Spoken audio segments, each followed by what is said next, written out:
Good morning, everyone. Welcome back to our morning coffee time.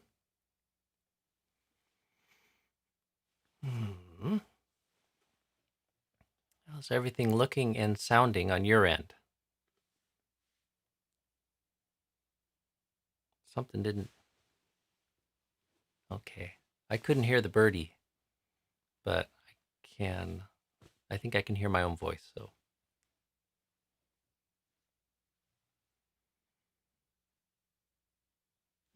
Okay, who's all here?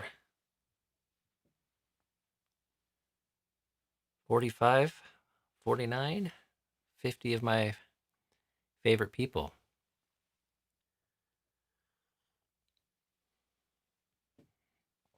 Well, just a couple notes while everyone's getting their coffee and finding their way to the stream.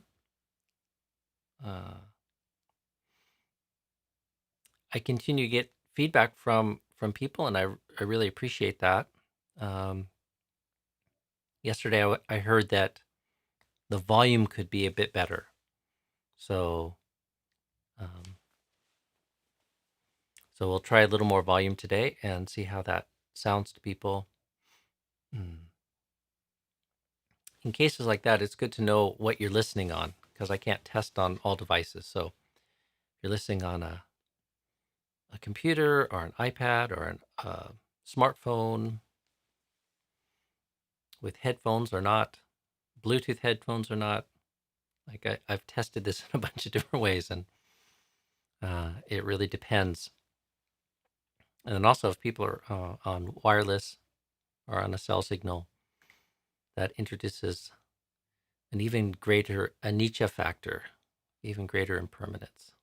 So, but for those sending me feedback, thank you. And also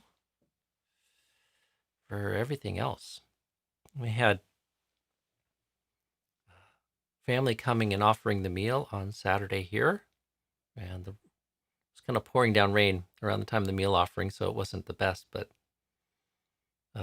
it's nice to be able to have some limited ability for people to come and make a offering here on site.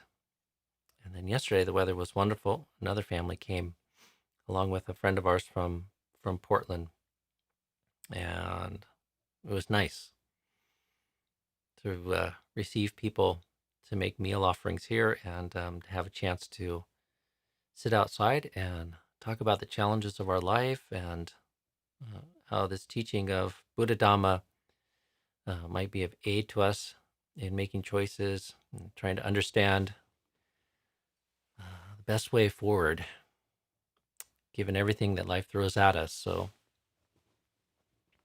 and I have a particularly good cup of coffee this morning, thanks to Linda, who's usually here on the chat. So thank you, Linda, for making my morning coffee time.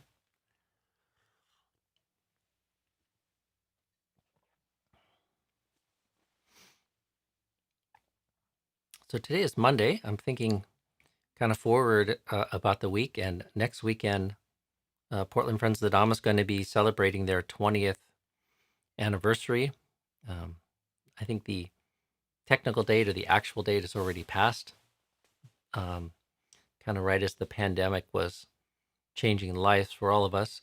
But coming up next Sunday, they're having an online celebration that myself and Ajahn Sudanto will be part of, and Lumpur Pasano and monks from Abaigiri, and then there's many other monastics, monks, nuns, and lay teachers such as Debbie Stamp that are participating various ways. So if people haven't heard about that yet, head over to Portland Friends of the Dhamma website to learn more, and you'll need to pre-register. They only have spots, I think, for 100 people to watch the live stream due to the platform that they're using. So, but I'm looking forward to that. It almost nicely coincides with the 10th anniversary of the monks moving up here to establish the Hermitage.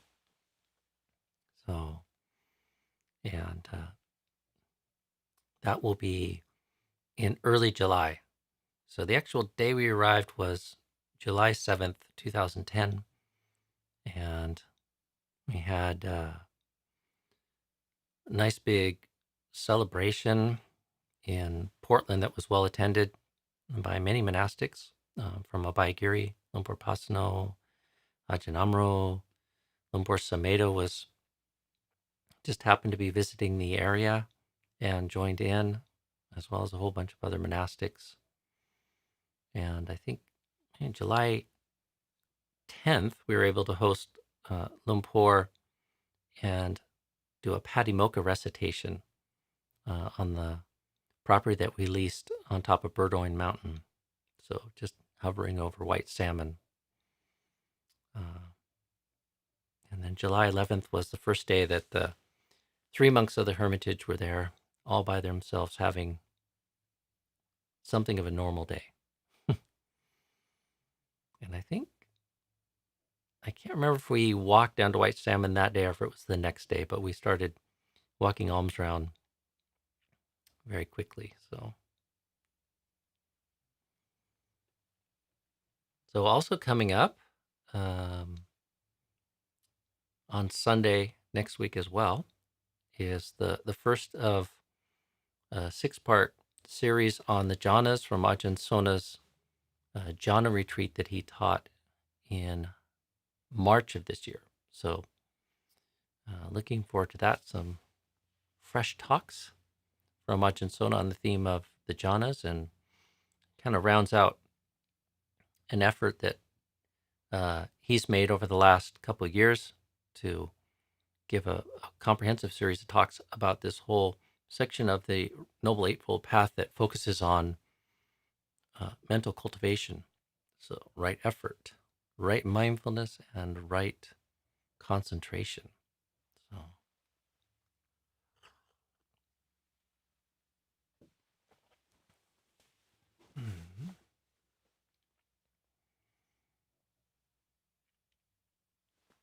So yesterday, following up on reflecting on this sutta to Bāhiya that we were talking about.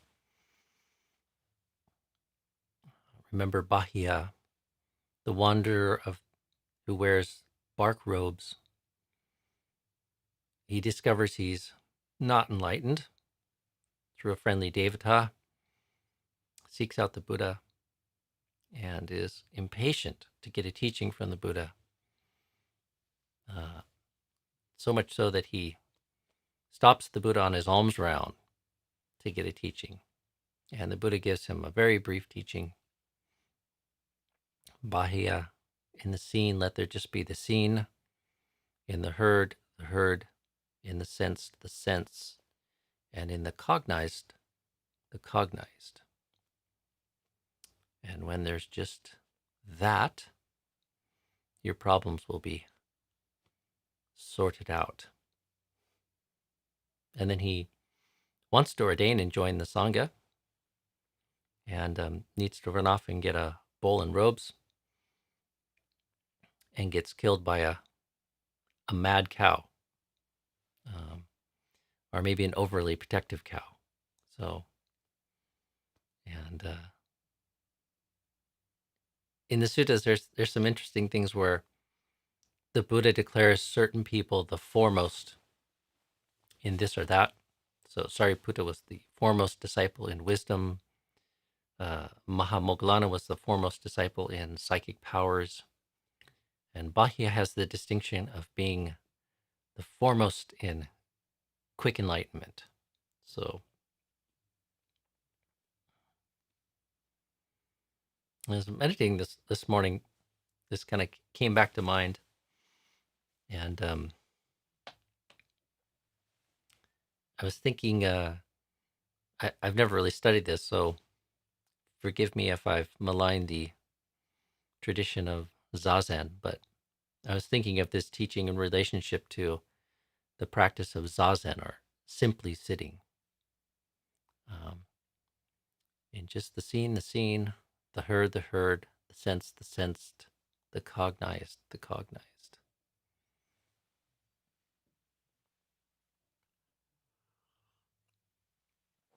peeling back our conscious experience to its most elemental state. And as I said yesterday, how that gives us the opportunity to study what is added. Like, what's the problem? There's an annoying sound outside my window. Somebody's just operating a weed whacker or a line trimmer. Not the most pleasant sound in the world. But actually, I was finding it pleasant. Not so much because it's a pleasant sound, but because I had arranged for somebody to come and do some work. And sometimes it takes a while for things to happen. And I was like, oh, they came already. They're helping out. They're, they're doing what I want. So it's actually a pleasant sound. But really, it's just sound. It's just a bunch of vibrations. Somebody pointed out that Ajahn Amaro talks about this sutta, and I remember when I was living with him, he talked about it on a regular basis, and that there's a section in the his book, The Breakthrough, and I went chasing that down yesterday to see where that was, and if people are interested, I put a link and the page number in yesterday's stream, because I think it's a nice little reflection. And in particular, Ajahn points to this very this faculty of mind of me-making, mind-making, which I just call selfing, like the habit of selfing, the processes of selfing. But there's a nice, delightful Pali saying, ahaṇkāra mamaṅkāra. Ahaṇkāra mamaṅkāra. So, want to know more about ahaṇkāra mamaṅkāra? Look up that reference from yesterday, and it's just a couple page section of Ajahn Amaro retelling that story of Bāhiya and his encounter with the Buddha, and then a little bit of commentary on it. So,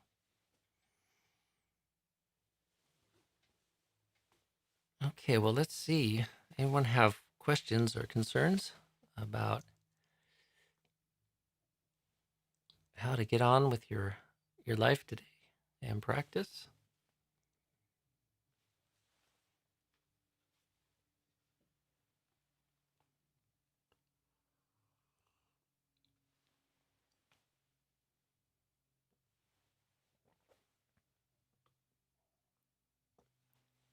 The Canmore Theravada Buddhist community. I know some people in Canmore. What's the difference between a deva and a devata? It's just the grammatical form. So,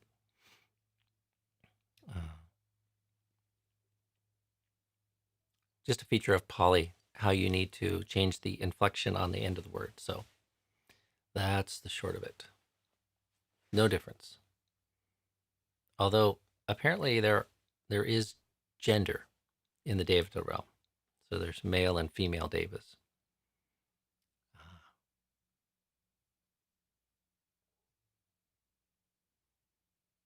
And I'm not up on my Pali grammar these days, so I'm not sure which is the singular or the plural, but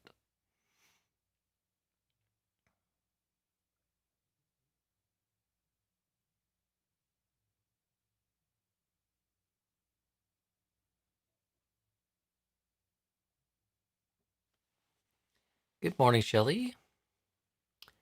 Ajahn, how do we really know if we're on the path?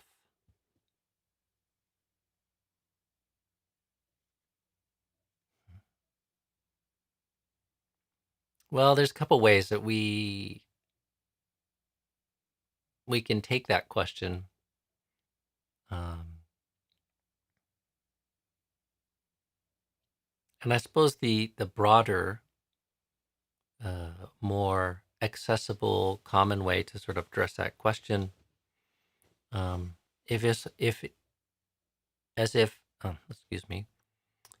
if one is well established in faith in the Buddha Dhamma Sangha. One has gone for refuge to the Buddha, the Dhamma, and the Sangha. So that's your primary spiritual orientation. One has faith in not just the historical Buddha, but what it is that he represents, which is this potential for awakening, this potential to understand dukkha and understand it in such a way that one can transform, transcend, overturn, completely overcome sorrow, lamentation, pain, grief, and despair.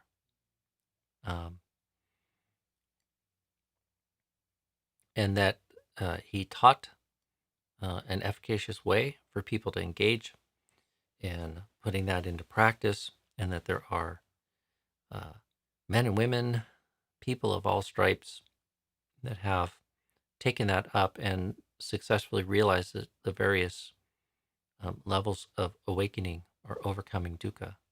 So, I think that's the broadest expression, and it doesn't get maybe enough attention, but being a faith follower, being one established in strong faith in Buddha Dhamma Sangha, really is a substantial and monumental part of being a Buddhist. And some people are more analytical in temperament, and maybe faith isn't their door or the immediate kind of pathway for them into this path of spiritual practice that the Buddha teaches. But faith is certainly there as kind of the primary establishment or entryway when you survey the suttas and survey all the interactions that people have with the Buddha. And he points to the quality of faith being full of incredible potential. So, there's even places in the suttas where they talk about the faith follower, like somebody whose faith is so strong that they are bound before the end of their life or as they die to attain stream entry, or the first stage of awakening, because their faith is so strong and firm and well supported.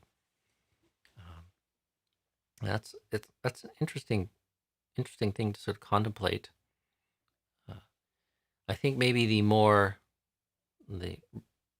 narrow, restrictive, or higher way to know that one is on the path is the very attainment of stream entry. So, and there's some distinction there in the teachings. Like, one is said to be independent in the practice from that stage, and with the attainment of stream entry, one goes beyond mere faith and confidence, because one has a taste of nibbana, of a direct experience. There's a overturning, shattering of the self view, and one understands in a durable way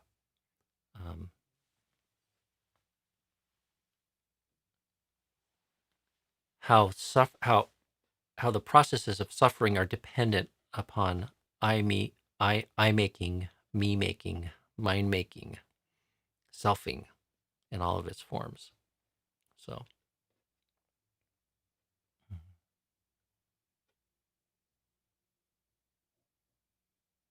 yeah, that's how we know we're on the path.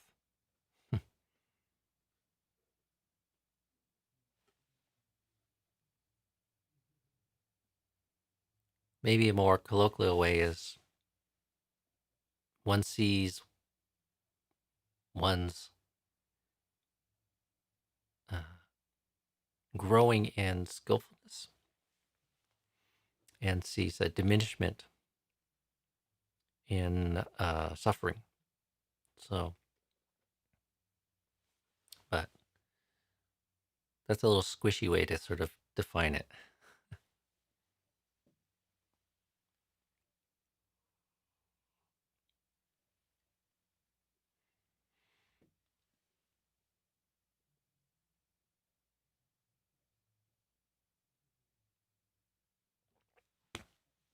ahaṇkāra, mamaṅkāra.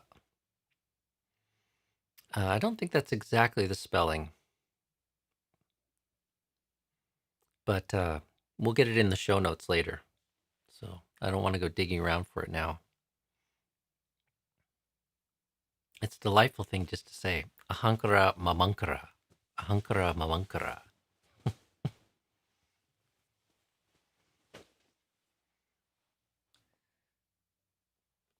Let's see. Good morning, Holly. More and more, I feel thinking is overrated. Care to comment? Well, it depends what we mean by thinking. I have a fairly broad sense of what thinking is.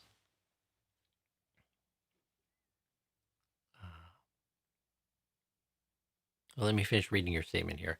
More and more, I feel thinking is overrated. Care to comment? And in that, thinking can be overdone. And it's sometimes harder just to sit with stillness in the heart and feelings and sensations. Yeah, I think thinking is overrated too. And I think maybe increasingly, people in our era, people in our time,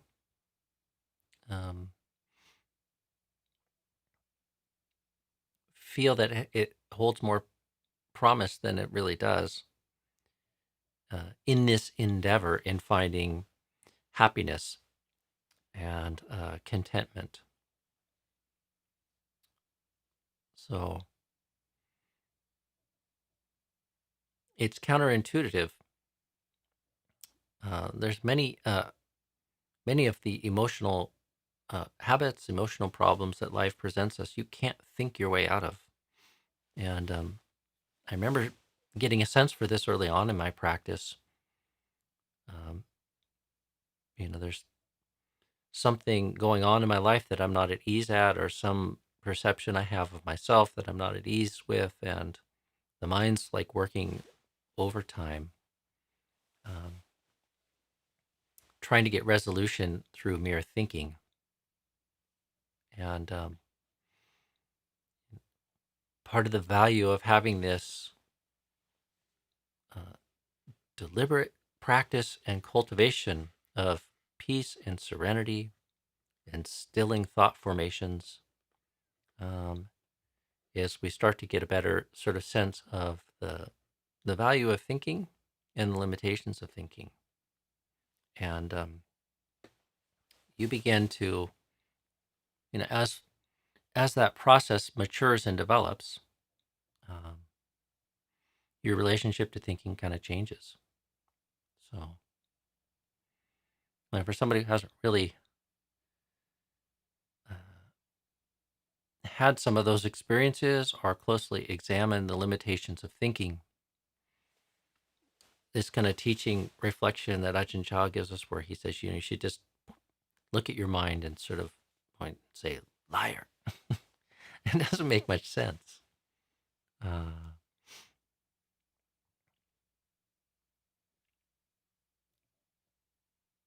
I think there's very natural, implicit sort of bias that because I think it must be true in some way.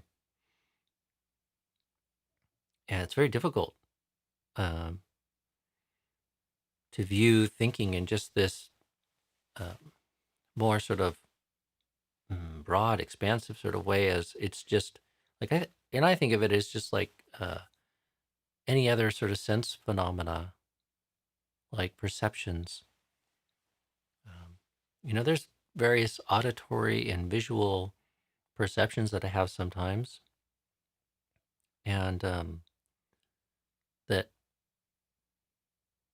I guess are just a byproduct of sense consciousness, and they don't really represent reality. It's like sometimes you shift your eyes and you see a flash in the periphery of your vision, and sometimes like you can repeat the motion, and that perception happens again and again. And so it's not that there's lightning going on outside. It's just some sort of perceptual aberration or something that's not reflective of objective reality. It's just a perception. It's just a sense perception, flickering, arising. It's insubstantial. It's not absolute or absolutely true. And over time, I've developed more and more of that relationship to thought. It's just thought. It's anicca. It's dukkha anatta, and it's anicca in the sense that it's not sure, it's not certain. So could be useful information. So, but it's not sure. And as we kind of cultivate serenity, peace, and serenity, we see that the thinking kind of changes, and for periods of time it subsides. And how many times has there been some thing that felt problematic in your life, and it just dissipates? You never really figure it out. You just get over it. And that happens in a more concerted and discreet way when one just sits down and moves towards peace and serenity. I don't know how many thousands of times I've run that experiment. Something's going on in the community or with another person or in my relationship to myself even. And there's this pull or this lure to kind of figure it out or think it out or something. And finally I catch myself. I say, you know what? You just need to go do a little walking meditation. Or you just need to go sit down and tune into the reality of the present moment, the body, the breath, feeling, sensation. And then the agitation, the problem dissipates.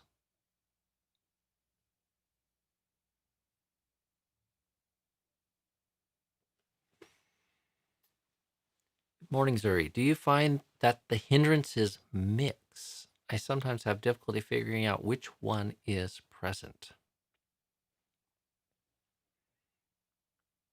Yeah, they're all mixed together, and my take on a lot of these things, Zuri, is that they are models for what's going on, and models are never perfect representation of reality.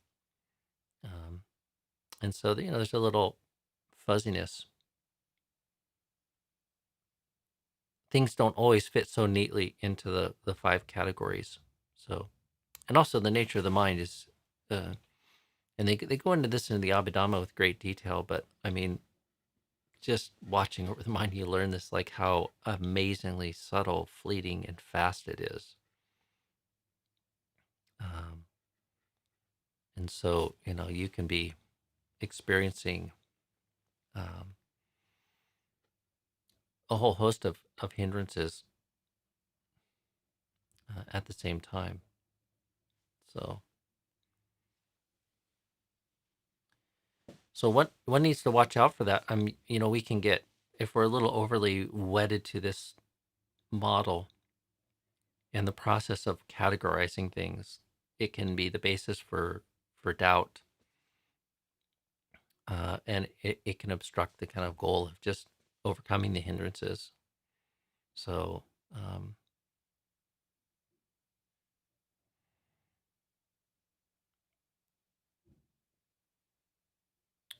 if you're feeling doubt, you can just redouble your efforts to kind of cultivate the jhana factors, or cultivate deepening and strengthening the connection with the object of your meditation.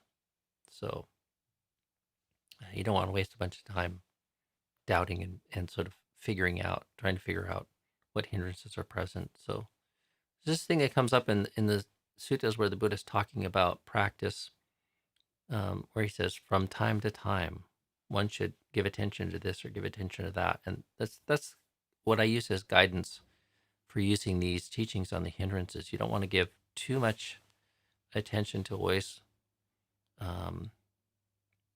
focusing on them and categorizing what's going on and applying antidotes. But from time to time, it's good to sort of just reflect, are there any hindrances present? Or I like to just ask, what's obstructing the meditation from becoming more settled, more peaceful?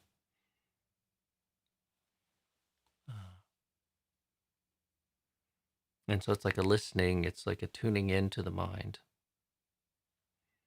And then that framework of the hindrances is one way that we can measure what's going on.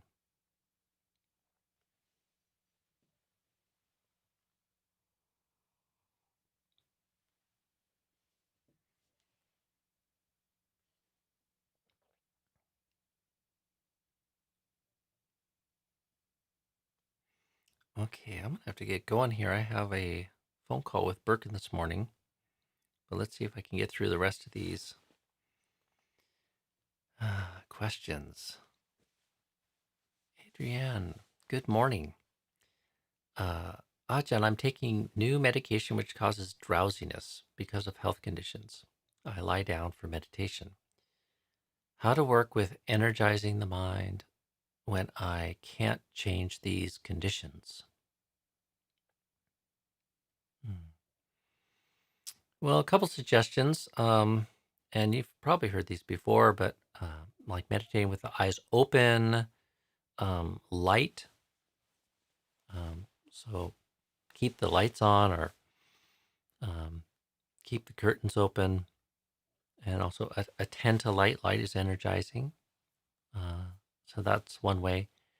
There's ways, if you're doing breath meditation, there are ways that you can attend to the breath that accentuate the perception of the energy that's there with the breath.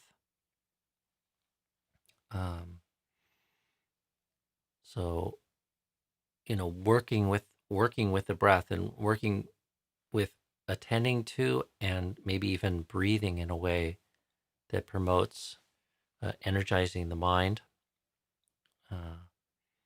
Although breath meditation has a tendency to be quite tranquilizing.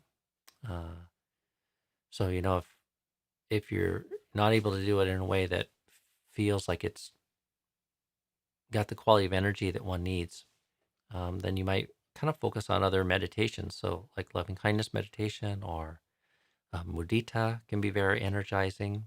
Some of the reflective forms of meditation can be very energizing. Even sort of mantra meditation like Bhutto, Bhutto, Bhutto, Bhutto. It's like beating a drum, Bhutto, Bhutto. And you can couple that with the breath, but you're putting a bit more activity, or I call it handles, adding a little bit to the meditation. It's not just simply paying attention to the breath. And that sort of exercises the vitakka vichara, that exercises what's going on with the mind in the meditation that might kind of bring a bit more energy to it. So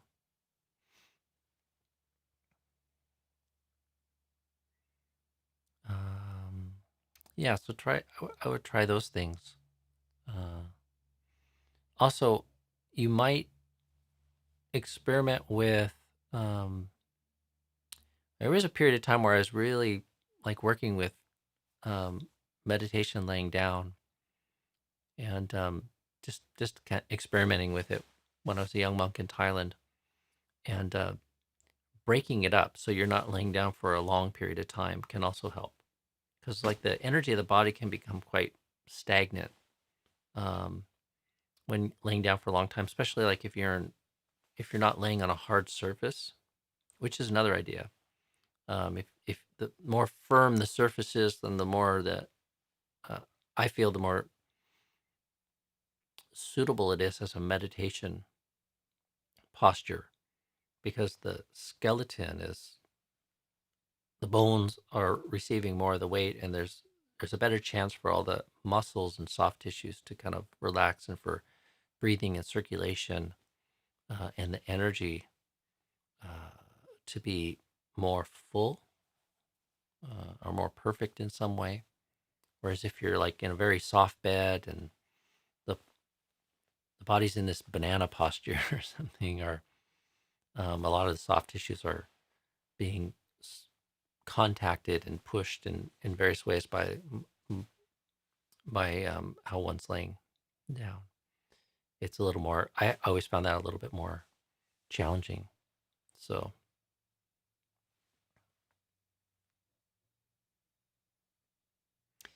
okay, well, I'm running out of time. I see there's a couple more questions here about path and fruit and ahaṇkāra mamaṅkāra, but I'm gonna have to get going this morning, friends. So maybe I'll track down some ahaṇkāra mamaṅkāra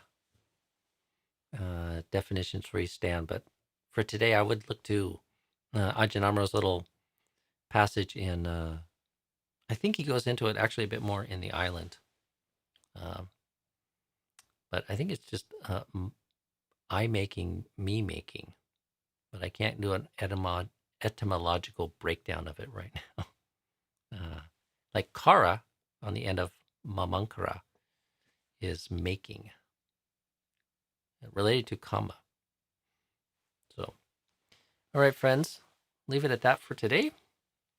Have a good Monday, and see you tomorrow morning.